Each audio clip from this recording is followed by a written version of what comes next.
নমস্কার, সন্ময় স্পিক্স থেকে বলছি। সন্ময় বন্দ্যোপাধ্যায় আপনাদের জন্য। দেখুন, মোহাম্মদ সেলিম, মমতা বন্দ্যোপাধ্যায় দুজনের ছবি আমরা কভারে এনেছি একটি নির্দিষ্ট লক্ষ্যে। সেটা হচ্ছে দুটি রাজনৈতিক দল বাংলাদেশ ইস্যুতে হিন্দুত্বের ইস্যুতে খুব কাছাকাছি তাদের অবস্থান।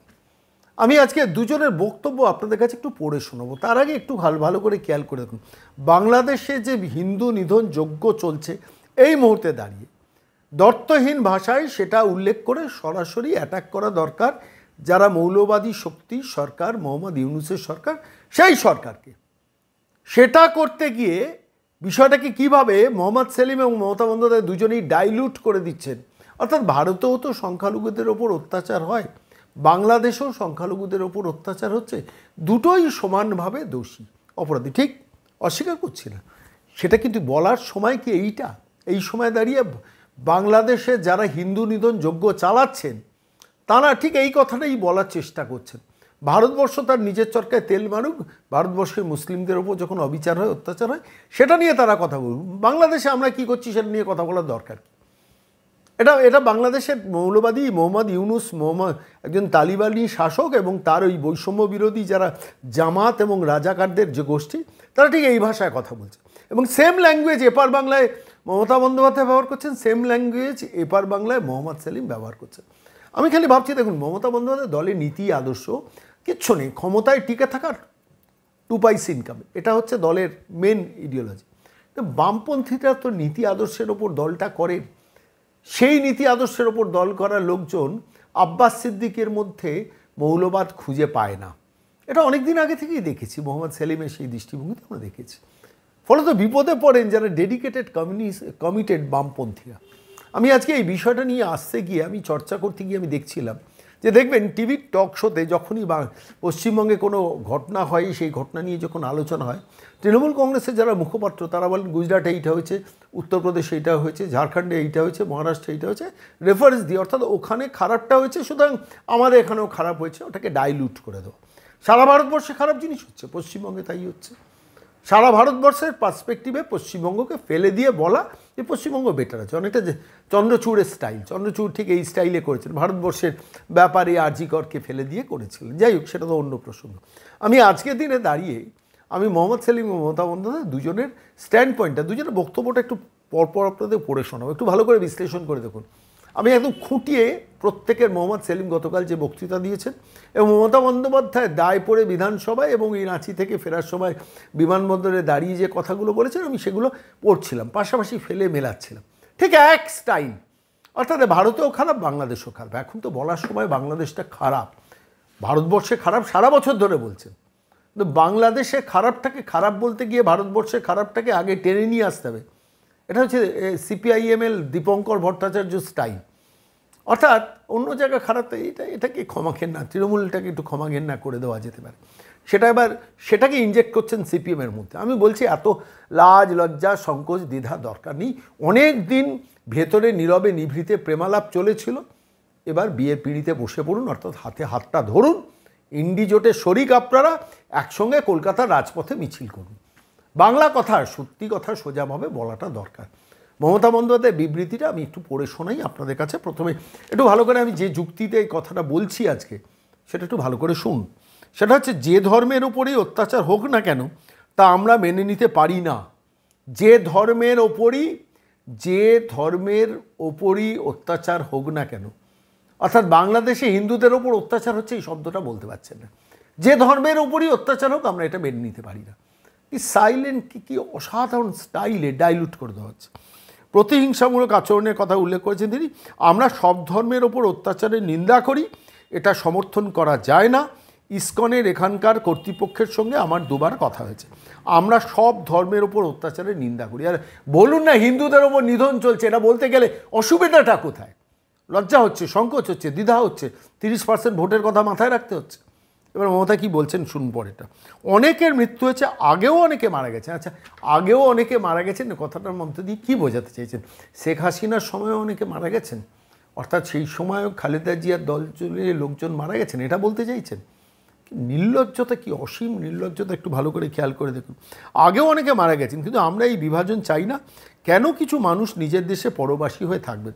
তারপর বলছেন বিমানবন্দর থেকে, মানে বিমানবন্দরে দাঁড়িয়ে বলছেন আমরা দুঃখিত মর্মাহত, আগেও অনেক মানুষ মারা গেছেন, এখনও অত্যাচারিত হচ্ছেন, আন্দোলনের সময় অনেক ছাত্রছাত্রী মারা গেছেন। আচ্ছা, আগেও অনেকে মানুষ মারা গেছেন, কি বলতে চাইছেন? অর্থাৎ শেখ হাসিনা যখন সরকারে ছিল তখনও অনেকে মারা গেছেন, এখন যারা সরকারে রয়েছেন তাদের আমলেও মারা যাচ্ছেন। আমরা কোনো ধর্মের ওপর অত্যাচারটা মেনে নিতে পারি না। একবারও স্পষ্টভাবে বলতে পারছেন না যে বাংলাদেশে হিন্দু নিবন্ধন যজ্ঞ চলছে, এটা ইমিডিয়েটলি বন্ধ হোক। এই দুটো লাইন এরা বলতে পারছেন। এবার আমি কেন আপনাকে বলি, কেন তৃণমূল কংগ্রেস এবং সিপিএমের একসঙ্গে মিছিলে হাঁটা দরকার, কেন বিবাহ বন্ধনে দুটো দলের আবদ্ধ হওয়া দরকার, আমি কেন বলেছিলাম আরেকবার আমি এবার ব্যাখ্যা করি। মোহাম্মদ সেলিমের বক্তব্যটা বা সিপিএমের বক্তব্যটা আমি আপনাদের পড়ে শোনাচ্ছি। তোমার হিংসা খারাপ, আমার হিংসা ভালো, এই রাজনীতি চলবে না। ভারতে মুসলমানদের ওপর আক্রমণই হোক অথবা বাংলাদেশে হিন্দুদের ওপর আক্রমণই হোক, খেয়াল করলেন? অর্থাৎ ভারতবর্ষে মুসলমানদের ওপর আক্রমণটা বলে বাংলাদেশে হিন্দুদের ওপর আক্রমণটাকে ডিফেন্স হিসেবে দাঁড় করাচ্ছেন। অর্থাৎ এদেশও খারাপ ওদেশও খারাপ। এখন তো বলা দরকার, সারা ভারতবর্ষে 365 দিনের মধ্যে 364 দিন ভারতবর্ষে আপনারা এই কথাগুলো বলেন, কিন্তু এই মুহূর্তে দাঁড়িয়ে ওয়ান পয়েন্ট এজেন্ডা যখন ইউনূস সরকারকে অ্যাটাক করার সমস্ত রাজনৈতিক দলগুলোর একসাথে হাত ধরা দরকার, তখন কি নির্লজ্জের মতো মোহাম্মদ সেলিমরা বলছেন, একটু খেয়াল করে দেখুন। সিপিএম এমনি শূন্য হয়নি, সিপিএম এমনি তার জামানত যায়নি, মানুষ ধরে ফেলেছেন। এই তোষণ তুষ্টিকরণের দুটো মুখ, একটা মমতা একটা সেলিম। আমি বলছি মানে একটা দল, দুটো দল, একটা তৃণমূল একটা সিপিএম, তোষণ তুষ্টিকরণ করতে করতে এই জায়গায় রয়েছে। চিন্ময় মহারাজকে ফাঁসিতে লটকে দিতে পারেন যে কোনো সময়।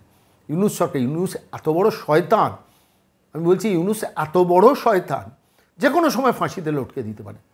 আর সেই সময় দাঁড়িয়ে সেলিমের খেলা, সিপিএমের খেলাটা দেখুন। বলছেন যে ভারতে মুসলিমদের ওপর আক্রমণই হোক অথবা বাংলাদেশে হিন্দুদের ওপর আক্রমণই হোক, তার বিরোধিতা করতে হবে। মন্দির মসজিদ ধর্ম নিয়ে রাজনীতি দিল্লি, চট্টগ্রাম, কান্দাহার, ইসলামাবাদ যেখানেই হোক, কমিউনিস্ট হিসেবে আমাদের একই কথা বলে ডায়লগবাজি করছে। কি দরকার সেলিম সাহেব?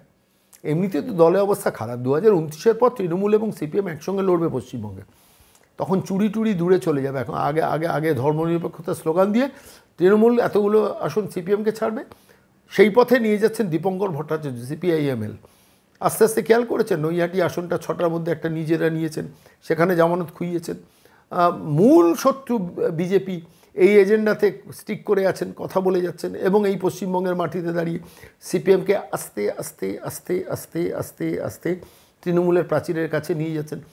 মমতা ভুল টুল করে, কিন্তু বিজেপি তো নয়।